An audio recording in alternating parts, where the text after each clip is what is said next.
Okay, there you go.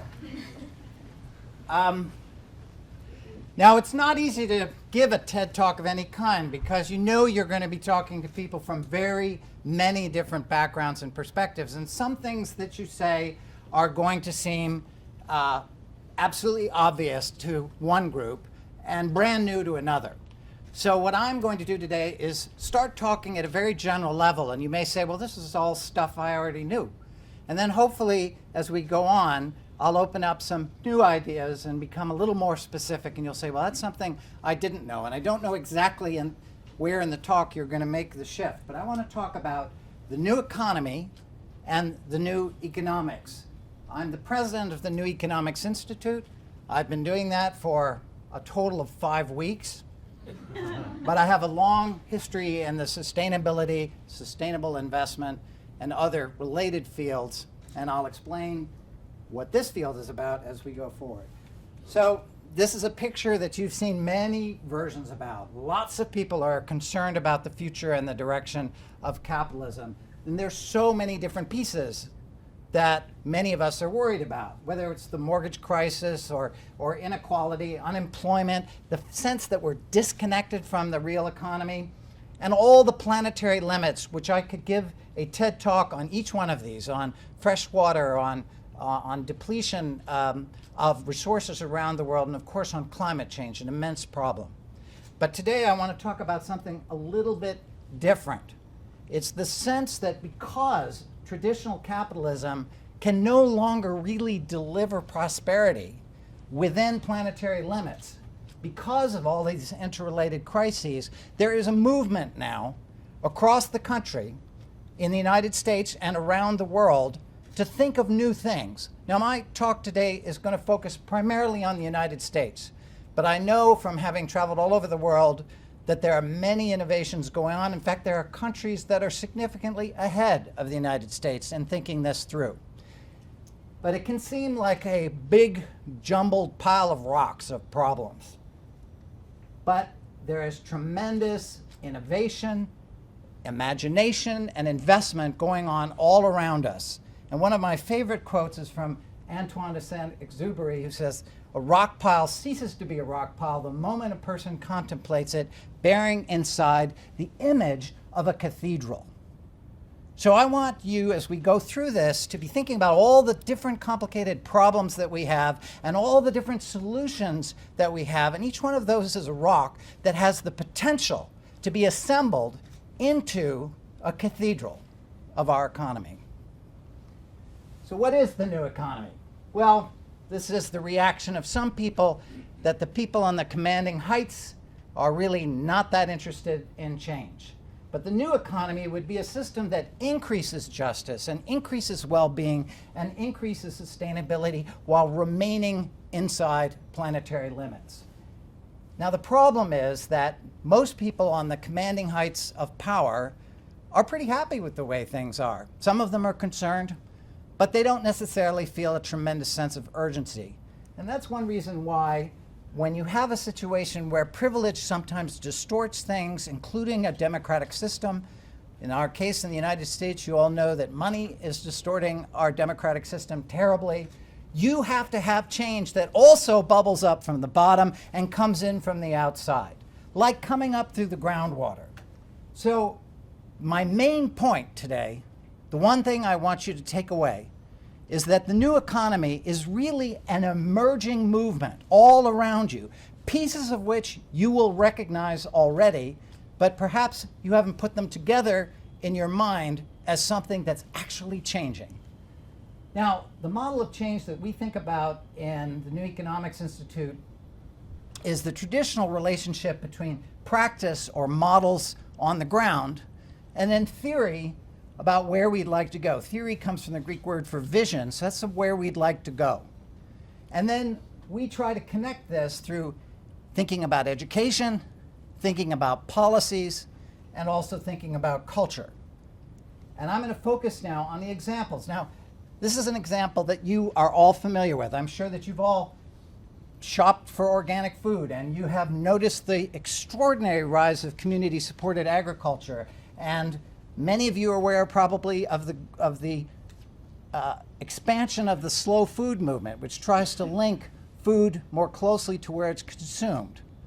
And I'm sure that you also have gone around and either seen or read about places where urban communities are taking empty spaces and beginning to farm right in the center of the city. One of the most amazing examples is in the city of Detroit or in the city of Cleveland.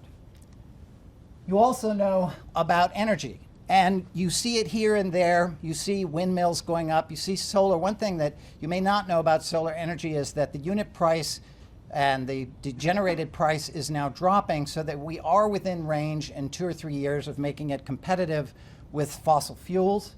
That's something that has caught the attention of Wall Street, and it is now expanding at a much faster rate. So even though these things take a long time, but if you think about all the things that are happening in energy in all these different fields, it's really quite remarkable. And we've heard some things about this already today. Now this is one of my favorite slides and examples. This is a low-income housing project recently built by Jonathan Rose and another development company in the South Bronx. And this woman and her son are looking out from the 20-story tower out onto the co-ops, middle-income co-ops, and others that are below. Now what's quite amazing, this is a $100 million project that is a LEED Gold certified project, and that they were able to bring in and make affordable. Now the amazing thing is that this, as you can see, are all on rooftops. This is all on top of structure. And then it feeds down into other green areas that they have made available to the community. And there are many, many other things. I could give you a whole TED talk on this area. My wife is a professor of architecture and urban design. And what's incredible is not only is this an extraordinary project, but projects like this are starting to spring up around the country and around the world.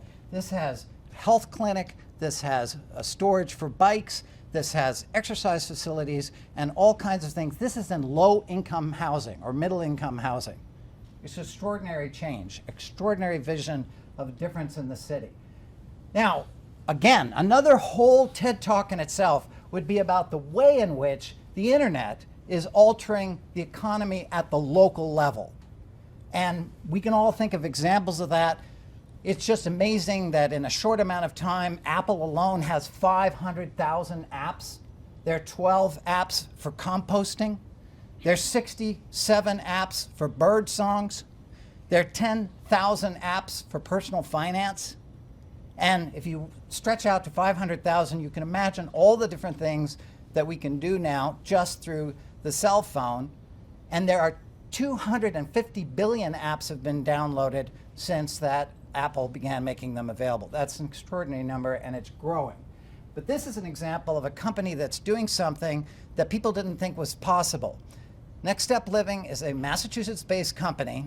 It started 3 years ago, and it tackled a problem that people said was too hard to fix. We have 1 million homes in Massachusetts that are fueled by oil heat and that are poorly insulated.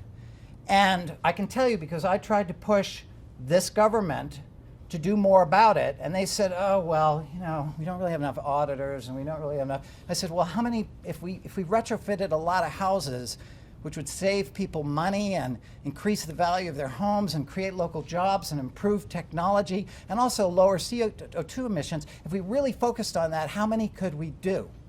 And they said, I don't know, 2,500 a year. I said, so we're on track to complete 1 million homes in 400 years. Next Step Living got started, and because of the interplay between the internet and technology and a different business model, they're doing 25,000 a year. And there are many interesting things about what they're doing, and I know about this because the person who started it came to me early on with the idea. I wasn't quite sure he could pull it off. And now my son, who just got out of college, is thrilled to have a job with this company, going around and making change. But one of the things that you do is, if you ever walk by and you're thinking about solar in your house, you can walk by and they'll have a screen right there, and then you can put in your address, and they will pull up your house on Google Map and analyze it for solar and tell you right then and there if you are eligible for solar, just physically. And then if you have any interest in it, they'll provide you with a free audit and offer to set up the financing for it, and it can end up being free for you. So that kind of link where you don't have to do that much work, you can be going to the grocery store, you can walk by a computer and a screen and find out instantly that you're eligible for solar. That's changing things in Massachusetts, and it's going to change things in America. Some of you may know this company. One of the big problems for local craft artists and local artists of any kind is that they have a limited market to sell their materials and their products. Etsy was created in order to take these locally produced products, people who live all over the country, and give them a much bigger market. So you can go on here, and I believe it's correct that there are now 400,000 local craftspeople and artists who sell their work anywhere in the country through this. So there's a linkage between the local economy, new economy, decentralized economy, and the new internet technologies. And I wish we had more time to focus on that. So just very broadly, think about all the different changes that are taking place. Cooperatives, community development corporations, the B Corporation, which is a legally different structure from the corporation, the LLC or other corporation that is required to primarily consider shareholder rights. B Corporation has a concept of stakeholder rights. There are 510 of those in the United States. There's employee ownership companies. Evergreen Cooperatives is a very large laundry company out in Cleveland, and they are now expanding to other areas. Community developed finance, the whole system of providing capital, people, land trusts, time banking, local currencies. This is actually the local currency out in the Berkshires called Berkshares. And people get Berkshires and buy and sell products and services in the Berkshires with this, which keeps the money within the community. Okay, so this is really just to impress you that there are many, many things going on. Communications and finance and new ownership, and you can read. You can see that there's all of this stuff happening. What is a problem is that people are doing all these things and thinking of themselves as, well, I'm off in a little corner doing community finance, while I'm doing housing trust, while I'm doing slow food, I'm doing... What they haven't quite realized is that this is what a movement looks like. This is what happens when people start to change things on a massive scale. And the key step that now needs to take place is that people have to have the self-recognition that they are part of something much, much bigger than themselves. What they're doing individually is important, but they're also part of something much more massive. Now, we just launched this at the New Economics Institute. This is a map. It's actually a global map, but I zeroed in on the US here. And people can put their local projects or innovations on the map. And just in the last, I think this is the last 2 weeks, people have put up projects all over the country. And we're expecting there to be literally thousands by Christmas. But this is, and you can go to, that stands for Global Transition to New Economy.org, GTNE.org. So it starts to give you a sense. Now, I'm going to shift to talking a little bit about theory. We talked about what the new economy looks like, its different components, the fact that it's a piece that comes together. Now, one thing that's important and that economists tend to forget is that economics is actually a subset of a larger social reality, which is itself a subset of the larger physical world that we live in. Sometimes it seems like economics almost gets it backwards, that people serve the economy and the planet is designed to serve the economy. No, the economy is designed to serve people and to preserve the planet. But because of what we're going to talk about, that has often been distorted. Not because anybody deliberately decided to distort it, but because our conditions and our awareness have changed. Now, another way of thinking about this is, and people are now, we're right on the cutting edge of thinking. There's, again, we could do a TED Talk on every one of these. They're different scales. There's the planetary scale, the global scale, the way where ecological economics thinks about things, the flow, input and output of energy of different sources and sinks, where things come from, where things go. And the Earth as a limited sphere that's only 8,000 miles in diameter and that has a limited capacity to create and absorb resources. So that's one way of looking at things. Another way is to look at national indicators. And you're probably aware there are many, many, many projects now going on all over the world to say, you know something, measuring gross national product or gross domestic product doesn't seem to be getting us where we want to go as a society. And so we need to figure out some alternative ways that will help us chart a pathway into the future. And there are many things that are going on.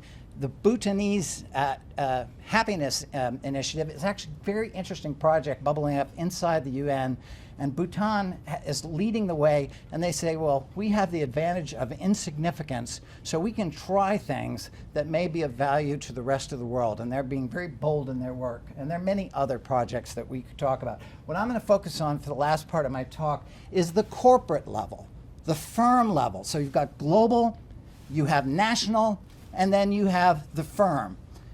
Now, one of the problems that corporations ran into, even going back to 1998, and I was very much part of diagnosing this problem and working. I used to be the president of an organization called CERES, Coalition of Environmental Groups and Investors, and companies would say, you know, we get so many requests for information from NGOs and investors, and I get a questionnaire from one person, we fill it out, we send it, and I get another one, and we fill it out, and we send it, and the third one we say, well, you will take one of the two we already did. No, we need you to do your own. And we are getting dozens, we're getting hundreds of these. It's driving us crazy. NGOs we're concerned about absent or misleading information. Can't trust a company, they're all liars, and especially what they leave out is the problem. And then investors were saying, you know, it doesn't really help us to learn about the literacy program of a chemical company. We appreciate that companies have philanthropic initiatives or that they are trying to disclose things that they're doing well on, but we need to be able to compare across industries and within industries. So that everyone said, well, why don't we try to create generally accepted sustainability reporting guidelines? And I'm going to compress 12 years of hard work by tens of thousands of people from around the world into what became the solution, which is known as the Global Reporting Initiative. If you're not familiar with this and you're interested in the problem of how companies are going to be guided into the 21st century and beyond, this is what you need to know about. And to give you an example, 85% of the largest 250 companies in the world use the Global Reporting Initiative guideline, and thousands of other companies around the world also use it, including the great majority of the largest companies in 34 countries. It's required by some countries and stock exchanges, so worth knowing more about. The guidelines are very technical, just like you imagine financial guidelines would be. I won't bore you with them. I just want to show you some subsets. There are environmental guidelines, labor guidelines, human rights, and so forth. Now here's where we are today. And this is the part that I want you to be thinking about, because wherever you are, you could potentially have an impact on this. So we have an interesting situation. We have generally accepted accounting principles in finance, and we have sustainability principles from the GRI.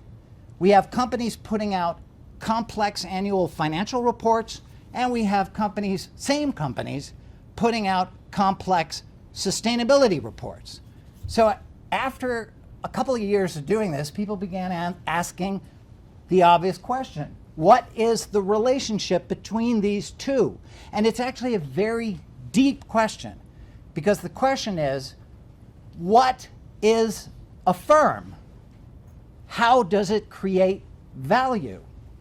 What kind of value do we want it to create?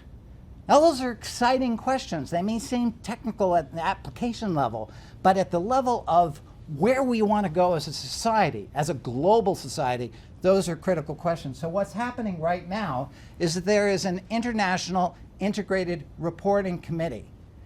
And this is one of those cases where the commanding heights actually is starting to pay attention. And I'm going to flash two columns here.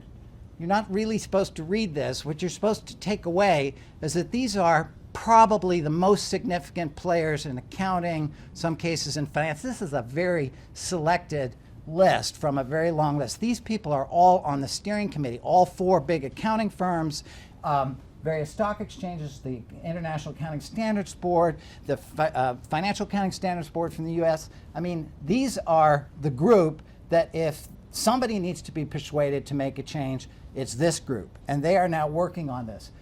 And then this, they put out a discussion paper, which you can find on the internet. The commentary period just closed, but I'd urge you to read it. And this is really the slide I'm going to finish on because it's the most important slide of the whole presentation. Let me explain it to you. In the center, that blue square is a business or a business model. Now, it used to be that people would say, you know, well, what is a business? We take people and their work, and we take natural resources, and we take financial capital, and what do? We produce products, and we produce a return. The main focus is on finance in, finance out. Financial capital was the driver in, financial performance was the driver out.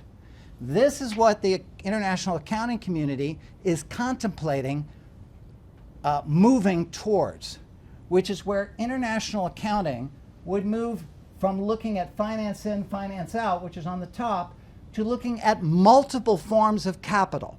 Now, you already heard the discussion of social capital, and we all have talked about in various settings natural capital, and they've included manufactured capital, the sum total of stuff that's already been made. And we have endless discussions about the value of companies based on intellectual capital. So the question now is, a modern view of the company is, how does it take from these stocks, from these sources, financial, manufactured, human, intellectual, natural, and social capital, how do you draw from all those things, which they're doing right in this building, which is the Cambridge Innovation Center, how do you mix them up, and how do you produce something that then offers returns on the other side? Both financial returns, but also benefits of all different kinds. Presumably, hopefully, you're not stealing from one stock. You're not crushing your social capital or your human capital to create financial capital, as has often happened. You're not stealing from natural capital to create financial capital, as has often happened. What you're doing is measuring the flow in and the flow out. Now, can you imagine how radical a change that would be for companies around the world if they actually implement that? And can you imagine how significant it is that the group of people I identified before is actually contemplating this in 2012? Now, they may back away from it. They may find a way to water it down. I don't know, but that's what we're on the tip of. So I just want to give you the confidence that imagination and investment are taking place, that people are really working hard to invent new models, and that as a result, the new economy is a movement, and we are in the process of building that 21st century economy that, if we were lucky, will go from a pile of rocks to something really beautiful like a cathedral. Thank you. Bye.